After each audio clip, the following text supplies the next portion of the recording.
Hello and welcome to the Valley today. I am your host, Janet Michael. We are on the Zooms for our VDOT Road Report today. Ken Slack is joining me. He is a communication specialist for the Stanton District of Virginia's Department of Transportation. We talk every couple of months about road projects and all of the things that are happening. And Ken Slack, normally we start with Strasburg's widening of 81.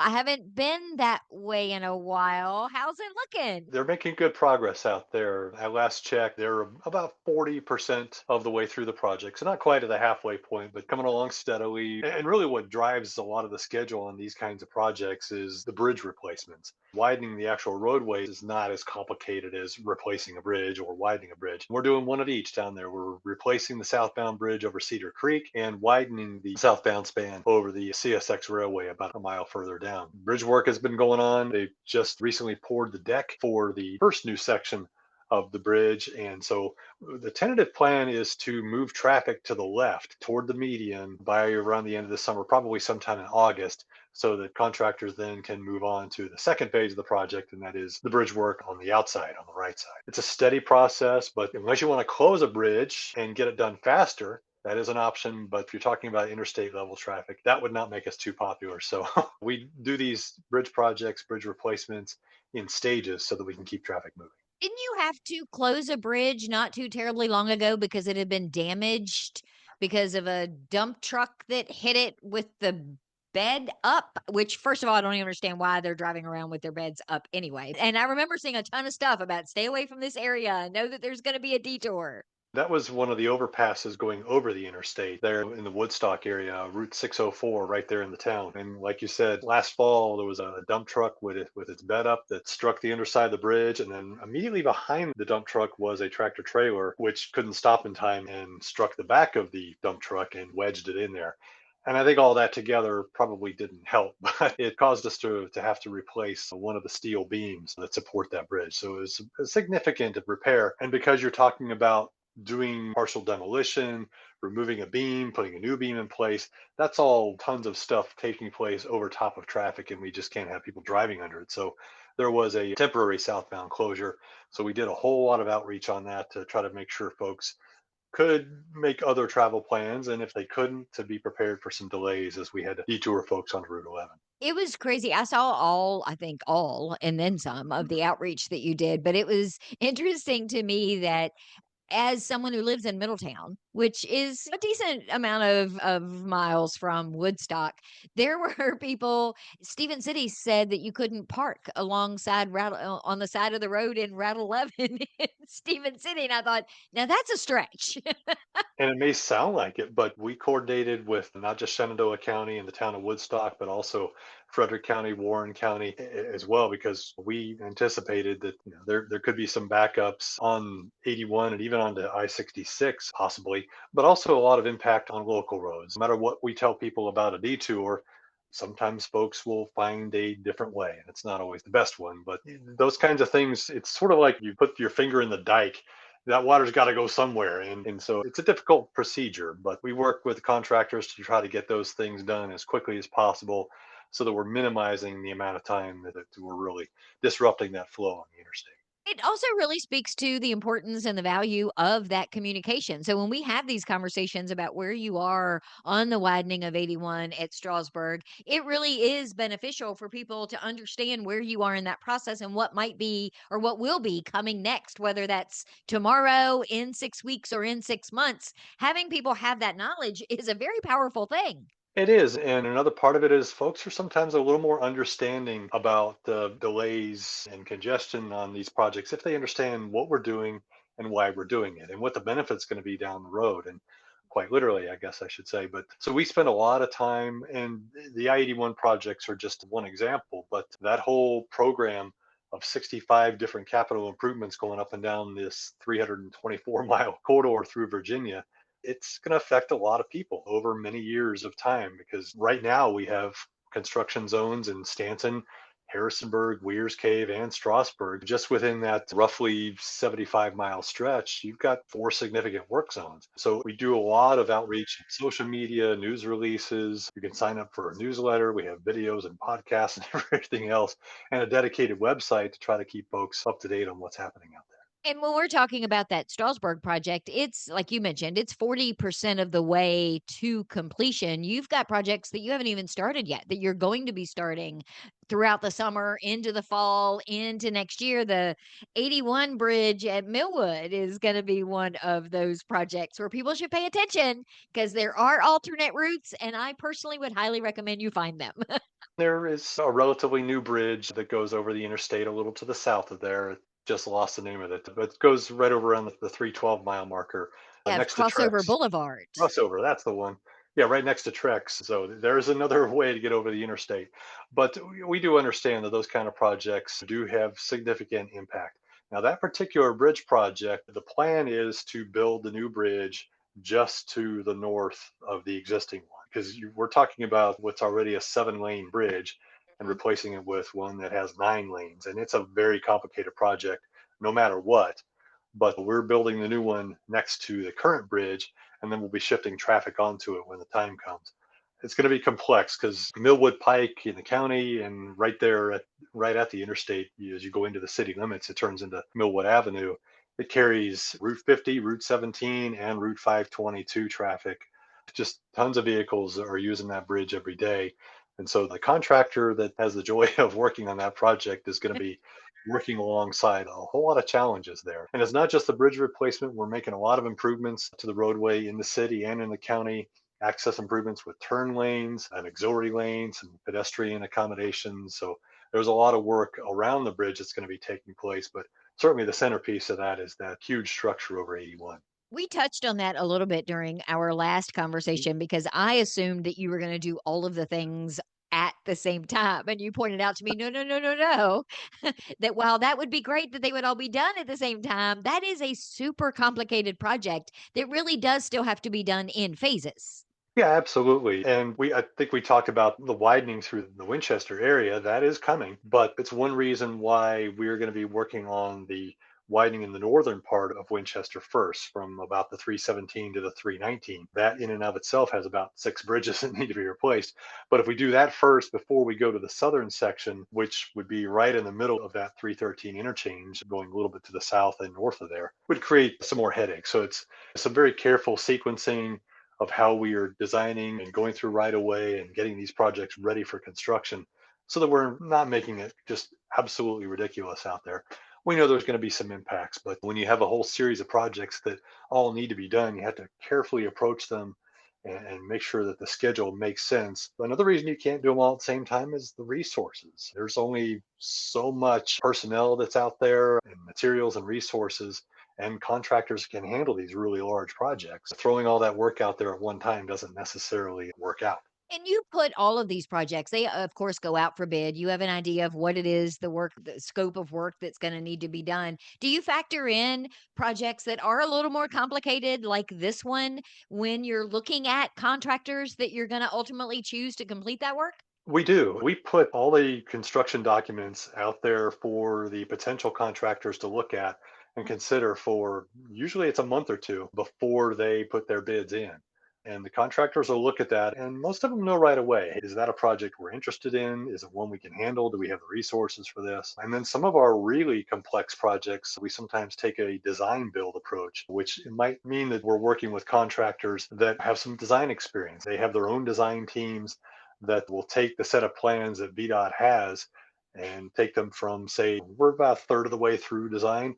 They take it from there and finish that up and then take the project through the right of way and construction phases. When you do that, when the contractor has a little more say in that design and can collaborate with VDOT, sometimes they can find some innovation, maybe find different ways of getting that project done that our folks hadn't even considered. So that kind of partnership works, especially in those larger and more complex projects. And some of these companies that you're working with are doing work like this across the state, but across the country in some cases. So they may have access to, hey, they did it this way in Mississippi and it worked out really, really well, that you may not here in Virginia know that that could be an option. So it does widen your options just a little. Sure. And especially again with these larger projects, we may end up attracting contractors from outside Virginia that do have that experience. We do tend to get more contractors that have experience with VDOT, they're local or regional, because they have access to their own talent pool, their own HR folks, basically, and all the folks that are used to working for them. An example is in the Harrisonburg area. We have a contractor that's finishing up a sizable project on Route 33, and then they submitted the lowest bid for the I-81 widening in that same area. So the folks that they already have working for them, in many cases, will just continue working for them for another 5 or 6 years. And they know where to find things in that area. They know where the resources are. They work with the asphalt plants and quarries and things like that, and maybe have some agreements in place for dealing with fill material and stuff like that. So there's essentially a home court advantage in some cases, but with some of these really big projects, you may need to reach a little further out to find contractors that can handle a $200 or $300 million project. In addition to getting input from the contractors that are ultimately going to be bidding on this, you also get a lot of input from the community itself, from people who travel, in this case, that particular bridge, Millwood Avenue, in and around Winchester, that sort of stuff. You've got a public meeting that's going to be coming up in June. Can we take a break and come back and learn a little bit about that public meeting in the next segment? Sure can. I'll be here. We're on the Zooms today with Ken Slack. He is the communications specialist for the Stanton District of VDOT. We're talking road projects today. We're going to come back and do more of that in just a couple of minutes. Okay, what are you doing with your kids all summer? I can't do another screen time marathon every time it's too hot outside or I need to work. Same. That's why I signed mine up for Typewriter Studio camps. Oh, I've seen that place. In Old Town Winchester. It's cute. Art, right? Yeah, but way more than that. Confidence, goals, history, culture, with real art educators. And different camps every week. My kids actually grow there. Wait, what ages? 1st through 8th grade, June through August. Half or full day. And you can even stack with the Discovery Museum. Okay, that's smart. Starts at just $180 with sibling discounts, so both of yours can go. Send me that link. Already did. It's typewriterstudio.org. Oh, and use code FULLDAY at checkout for 15% off the PM camps. Don't waste another summer. Have your kid explore, play, create cool art, and build friendships in a safe, creative space with limited class sizes and licensed teachers. Visit typewriterstudio.org and click Summer Camps. Use code FULLDAY at checkout for 15% off the PM camp. Additional savings for members.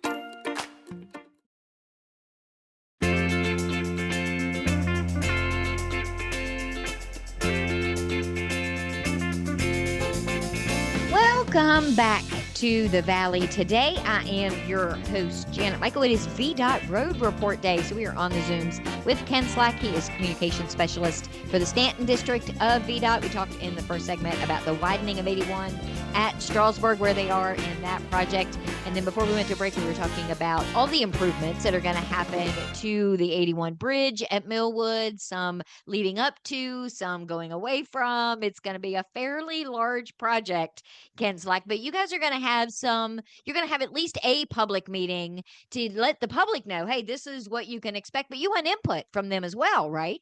On that project around the exit 313, we'll probably be doing some pardon our dust outreach. And may or may not be a public meeting, but definitely we'll be letting folks know what's going to be happening out there and what the traffic impacts are like. Our next official public meeting is going to be for a whole series of projects a little bit to the north of there. In fact, I think tentatively we're unofficially calling it the Winchester North Improvements. Otherwise, it's a very long title because we're widening a couple of miles of 81 from about mile marker 317 to 319 on that north end of the Winchester area. We're also doing some major reconstruction at exit 317. That's the Martinsburg Pike Route 11. Anybody who's used that interchange knows that it could use some help. We are actually going to be relocating. You are being so kind with that description. We're actually just about now, we are getting ready to start a project where we're relocating Redbud Road. That paves the way for us to be able to relocate the northbound off-ramp where Redbud is right now. And then as part of that reconstruction, exit 317 is going to become a diverging diamond interchange. It is a completely different kind of interchange. We don't have any on 81 in this part of Virginia. The nearest one is on 64 in, I think it's Louisa County in that Zion Crossroads area. There's also one down in Roanoke on 581, but it's a different kind of interchange that we'll certainly be showing folks when we have the public meeting about this, which is tentatively scheduled for late June. Please be watching because we'll have news releases and social media and all kinds of stuff on the VDOT website to let folks know. But we're going to be having a public meeting to show the plans for all of these bundled projects together, the widening on the interstate and redoing exit 317. That's all going to be put together under a single design build contract. It's going to be a big project.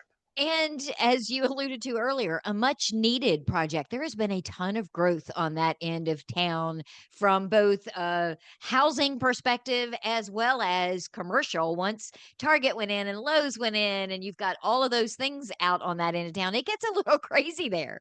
Yeah, I mean, the Winchester area is one of the more heavily traveled portions of 81. Folks, in some cases, when they're heading north, they've just come off of 66 and are starting to head north to go in toward West Virginia, Maryland, Pennsylvania. It runs generally close to 70,000 vehicles a day, northbound and southbound out there. And of course, just like most parts of 81, a significant percentage is truck traffic. There is a lot happening there. And as you know, a lot of folks do this and may not even realize it, but if you live and work within that Winchester area, for example, you might get on the interstate at the 317 and you're only on there until the 313 and hopping back off again. But that mix of local and through traffic certainly makes a difference. And it's why we see some of our highest traffic counts in those more urban areas like Winchester, Harrisonburg, Roanoke, and so forth. Who should come to these public meetings? Is it open to anyone and everyone?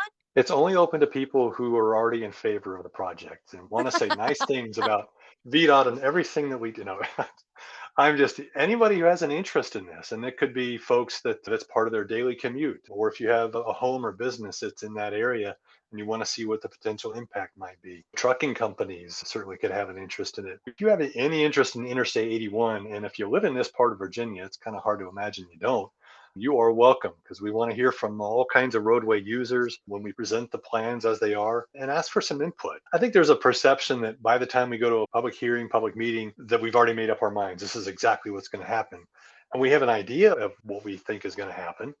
But we certainly want to hear from the public because there are some things that all of the traffic studies in the world and all of the detailed engineering analysis may not be able to tell you. There's often some subtleties about the way traffic patterns move and the way people use the roadway that we may not have thought of. Maybe some different ideas of how we could do something. So please come out. Be watching for the announcements, but we're looking at late June. So hopefully folks can join us, take a look at the plans and tell us what they think.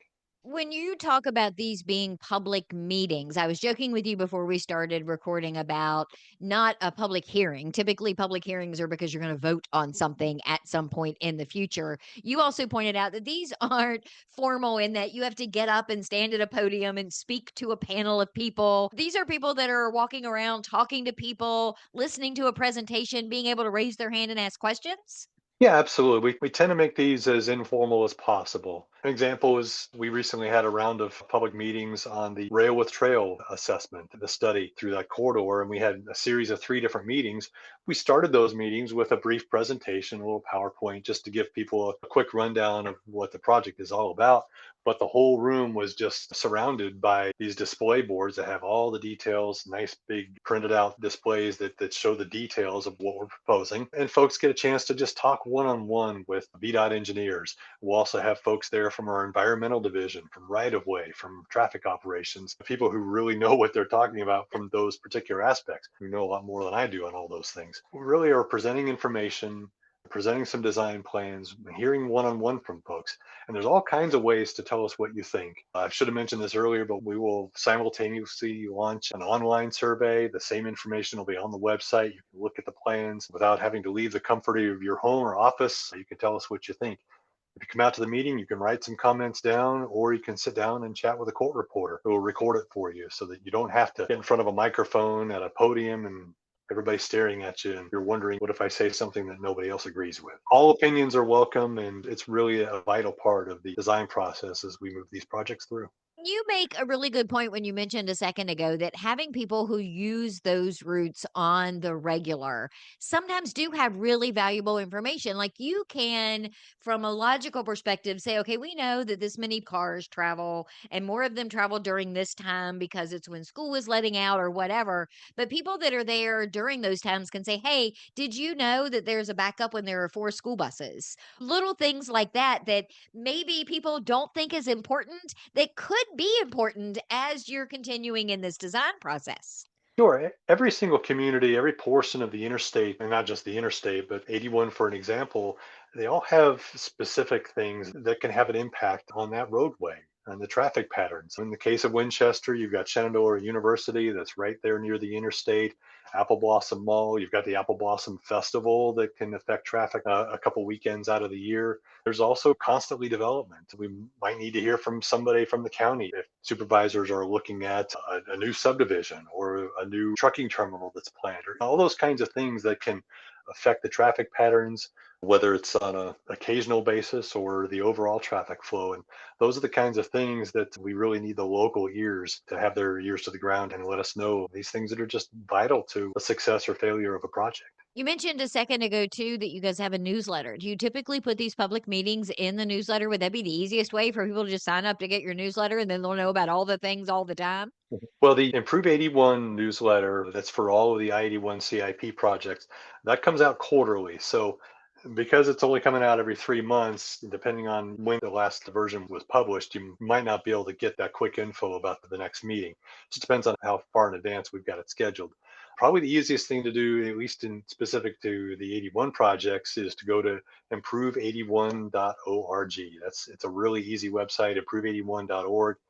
We have all kinds of public meeting info, but also all the details about the projects, a nice little interactive map and all that kind of stuff. VDOT website also has 81 projects, but everything else as well. Exit 313, Millwood Pike, Millwood Avenue projects, Redbud Road project I mentioned, park and ride projects, bridge replacements, all kinds of things. We've got dozens of them just in our district that are in various stages of either design or about to go to construction or under construction. We'll put all kinds of updates on there about upcoming public meetings, new construction photos, progress updates, and what the traffic impacts are like and all that kind of stuff. So on pretty much any internet search, just type VDOT projects and it'll go right to the page you need. So we started our conversation talking about Strasburg, about 81 widening in Strasburg. So let's wrap up with talking about a park and ride. You just mentioned park and rides as well, because you've got one of those in Oranda. Are you making that bigger? We are actually going to be about tripling the size of that park and ride. It's the one right off exit 298 off Route 11 there in the Strasburg area. Officially, it's on Oranda Road, right there by the interchange. And right now, it's mostly a gravel lot, and it has about 40 spaces. 43 spaces, something like that. And we're taking it to about 130. And it's going to be a much nicer facility with full paving and striping, better lighting and everything else. So it's going to be a really nice improvement to be able to handle a lot more commuters years to come. We have advertised that project, but we're waiting, hopefully soon, going to be able to award a construction bid and get the work underway probably sometime this summer. When you originally said, hey, let's talk for a minute about the Oranda park and ride, I'm thinking, Oranda, I've heard of that before. Where is that? And now that you've explained that, I'm like, wait, I know exactly where you're talking about. I had no idea that was a park and ride because I thought it was just a place where people did park. I didn't know it was official. It is actually an official one, but it could stand to use some improvement, and I'll just leave it at that. It could use some improvement. It's going to be really nice when it's finished. We're talking about curbing. We'll have actually a crosswalk that goes across Oranda because this is actually going to be in 2 different sections. It's going to be a much nicer facility once it's complete. It should accommodate our park and ride commuter needs for many years to come. Now, you're not going to be in my way, though, as I'm traveling Route 11 from Middletown to Strasburg. This isn't going to interrupt my travel plans, is it? There's that word "my." It's always interesting to me how many people use the term "my" when they're talking about roadways. They belong to Right. all of us, Janet. They belong to all of us. So my road in front of my house and my subdivision still belongs to everybody in the Commonwealth. But anyway, Yeah, that's I semantics. got so You're distracted by using that I didn't semantics even on hear me your here. question. Yeah, the work there in the park and ride it should not have any impact on the interstate project. That'll be a localized project that will be getting underway this summer. Not really have any impact on Route 11 traffic or 81 traffic. Thank you, my friend, for giving me updates on all of these projects. I may have to be your worst nightmare and show up at one of these public meetings and ask 3,000 questions. Feel free. Arrive caffeinated and stay for the whole thing if you wish. It's like you know me. I look forward to our next conversation in a couple of months to hear what new projects and how much progress you've made. Thank you for today, though. I appreciate it. Absolutely. I always appreciate you having us on. I will be back tomorrow with a brand new episode of The Valley Today, just a few minutes after noon, so meet me here then.